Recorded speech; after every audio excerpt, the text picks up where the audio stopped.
गर्मी का मौसम परेशान करने वाला होता है। गर्म हवा के थपेड़े और चिलचिलाती धूप हम कितने परेशान हो जाते हैं, खासकर जो लोग खुली धूप में काम करते हैं। उनके लिए ये मौसम काफी तकलीफदेह होता है।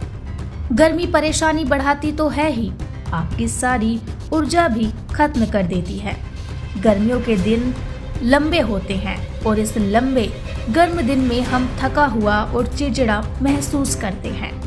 लगातार गर्मी हमारी ऊर्जा खत्म करती है। लेकिन रुकिए, आपको जानकर हैरानी होगी कि गर्मी हमें तेजी से बूढ़ा बना देती है।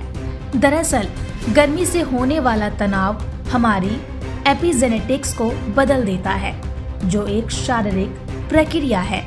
इस प्रक्रिया में हमारी कोशिकाएं पर्यावरणीय दबाव का सामना करते हुए जीन को सक्रिय या निष्क्रिय कर देती है।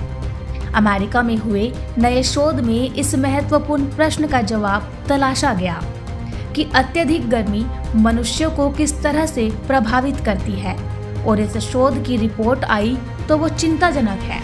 शोध के दौरान एक प्रतिभागी ने जितने ज्यादा दिन तक भीषण गर्मी झेली, उतनी ही तेजी से वो बूढ़े दिखने लगे।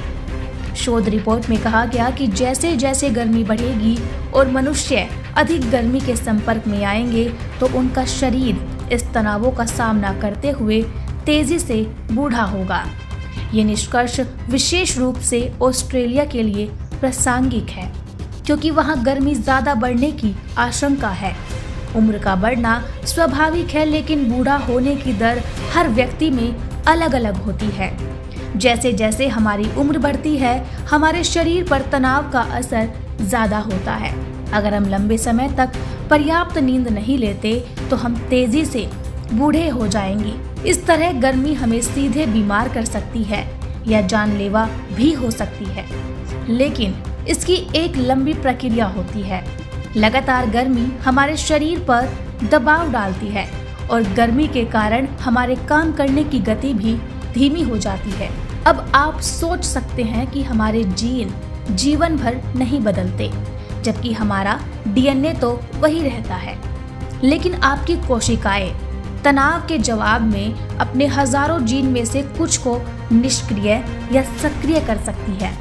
किसी भी समय किसी भी कोशिका में जीनों का केवल एक अंश ही सक्रिय होता है, अर्थात वे प्रोटीन बनाने में व्यस्त होते हैं।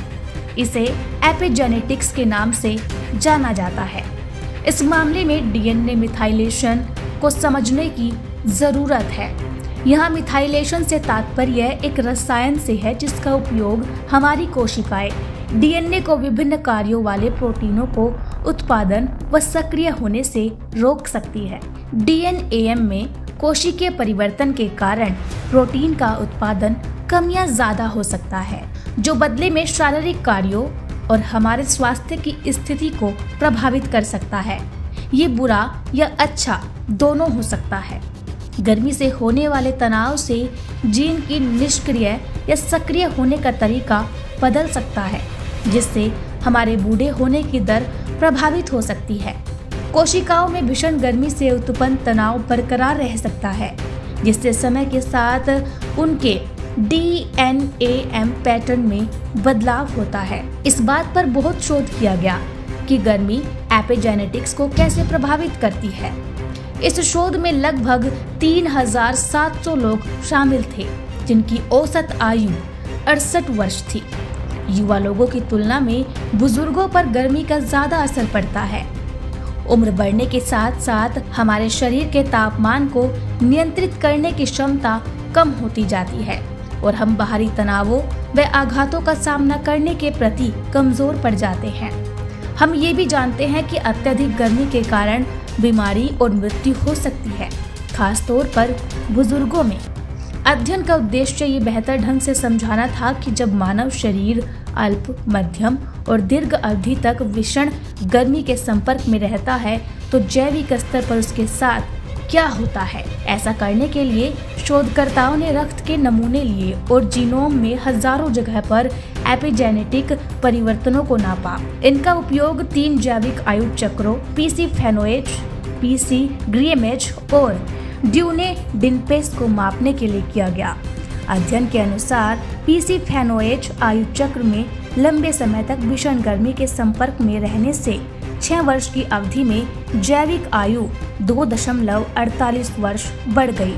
वहीं पीसी-ग्रीमेच चक्र में आयु 1.9 वर्ष और ड्यूने डिनपेस में 0.5 वर्ष बढ़ गई। अध्ययन के दौरान ये प्रभाव बूढ़े होने की सामान्य दर की तुलना में 2.48 वर्ष अधिक तेज था। ये नया शोध इस बात पर प्रकाश डालता है कि गर्मी हमें किस हद तक बूढ़ा बनाती है।